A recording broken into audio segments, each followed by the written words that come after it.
Oui, bonjour. En effet, moi, je ne suis pas du tout surpris pour ce qui se passe, parce que je vous l'expliquais la dernière fois. C'est que, en fait, le code électoral prévoit que les dossiers de candidature à la présidence de la République devra comporter un certain nombre d'éléments, notamment la caution de 30 millions, l'extrait de casier judiciaire, et puis le parrainage. Le parrainage dont le nombre de parrains exigés par le code électoral, c'est d'avoir 0,8 à 1% du fichier électoral. Donc, le fichier électoral, si nous nous mettons d'accord pour dire qu'il est de 6 700 000 électeurs environ, donc en clair, pour qu'une candidature puisse être valide, il faut que le candidat à la présidence ait déposé 0,8, c'est-à-dire 53 600 parrainages valides ou maximum 67 000 parrainages valides. Ça, c'est ce que dit le code électoral. Donc, tous ceux qui se sont mis à collecter des signatures au-delà de ce chiffre-là, c'est vrai, c'est pour se créer une marge euh, pour le cas où ils auraient des parrainages, des signatures qui ne seraient pas conformes à ce qui est dans le fichier. Ça peut se comprendre. Mais une marge de plusieurs centaines de milliers ou de millions, ça n'a plus de sens. Le Conseil constitutionnel, à mon sens, ne devrait même pas accepter de recevoir tout ce surplus de candidats, de parrainage. Ce qui est exigé, le Conseil constitutionnel devrait se limiter à accepter 67 000 parrainages. Dans la mesure où, dans les 48 heures, le Conseil constitutionnel peut saisir chaque candidat par le biais, directement ou par le biais de son mandataire, pour lui indiquer qu'il lui manquait un nombre X de parrains. Et il aura la possibilité à ce moment-là de revenir au Conseil constitutionnel avec l'ensemble des autres parrainages qu'il avait par devers lui pour les déposer.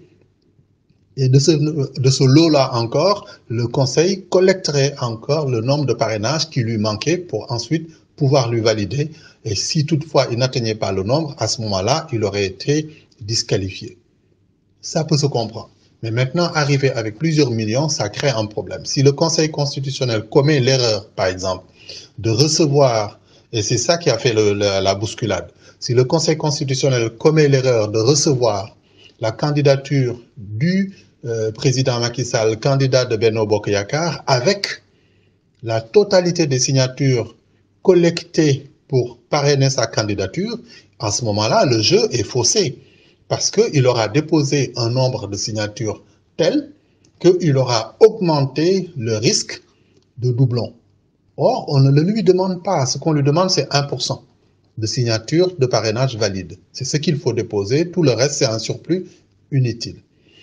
Ça, c'est la première explication que l'on peut donner. La deuxième explication, c'est que, en fait, les candidats et leur état-major ont besoin de se rassurer.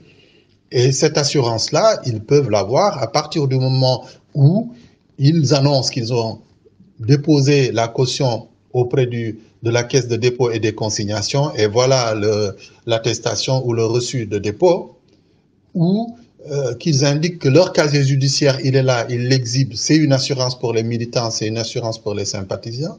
Il en est de même que lorsque le mandataire dépose au Conseil constitutionnel et qu'il ressort de là, ou dans les 48 heures qui suivent, le Conseil constitutionnel lui envoie un quitus pour dire que ces parrainages font le nombre, c'est une assurance, c'est un soulagement pour tout le monde. Je pense que c'est ça qui crée le petit problème. Donc, raisonnablement, lorsque les gens auront déposé entre 53 600 parrainages valides minimum pour faire les 0,8% à 67 000 parrainages valides, il y a quand même une marge de 13 400 parrainages qui, pour le cas où il y aurait des erreurs, on pourrait les puiser dedans.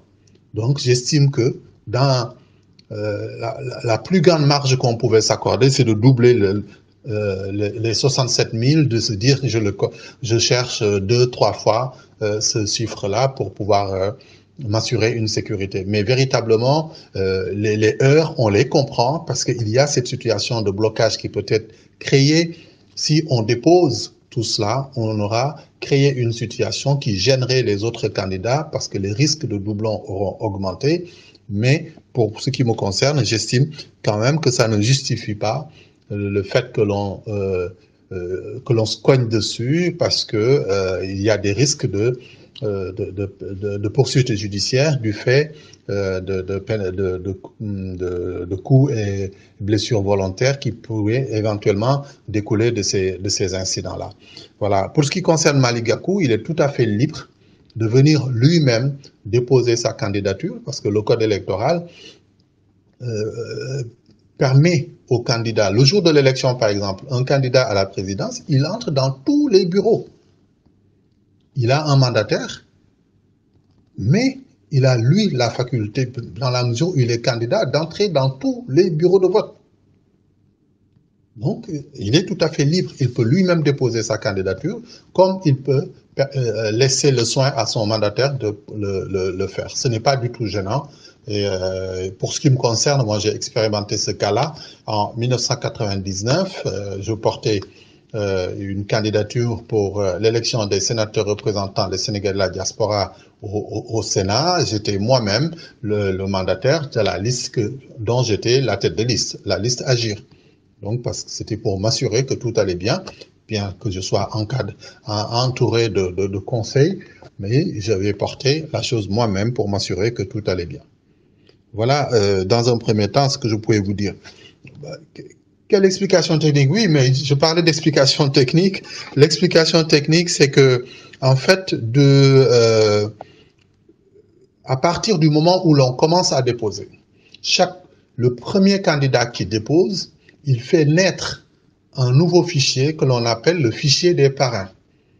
Le fichier des parrains, il est généré par le fichier électoral, à partir duquel chaque candidat puise ses parrains, et les parrains qui auront signé pour quelqu'un, qui auront parrainé un candidat, ce total des parrains constitue la liste ou le fichier des parrains.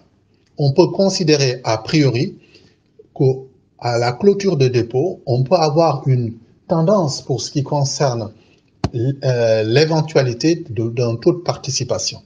Ceux qui ont parrainé, en principe, s'il ne leur arrive rien, on peut supposer que le jour du vote, ils participeront. Donc, à l'issue du traitement du parrainage, du dépôt des candidatures, on peut savoir à peu près combien de Sénégalais participeront à la prochaine élection qui aura lieu le 24 février pour le premier tour et pour le second tour 3 semaines après.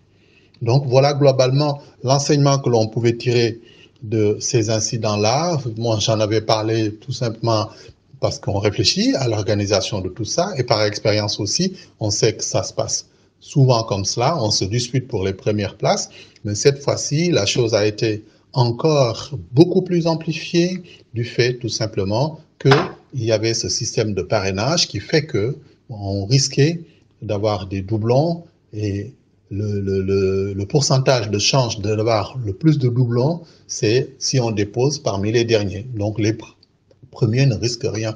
Le premier qui dépose, il est vierge en fait, tout est vierge. C'est lui, tout démarre à partir de lui. Donc lui, il risque pas d'avoir de doublons du tout puisqu'il dépose en premier.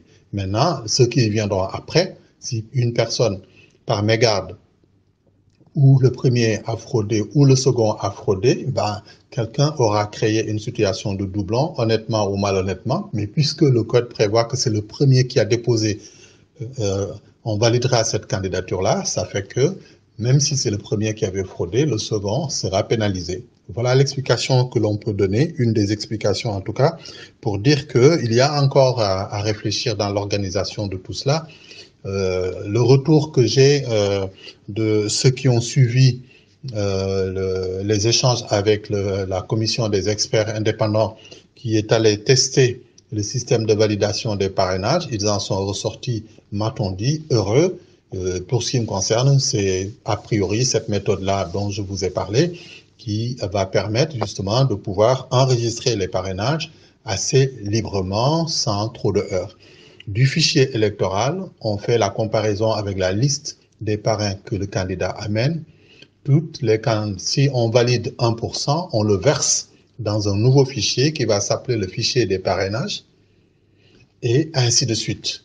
Donc, ce fichier de parrainage-là, autant de candidats il y aura, autant de fois on devrait avoir 1% du fichier central qui va se retrouver de l'autre côté pour qu'au final, on ait un pourcentage par rapport au fichier central, fichier de parrainage par rapport au fichier central, et on aura approximativement une indication de la tendance pour une éventuelle participation à la prochaine élection.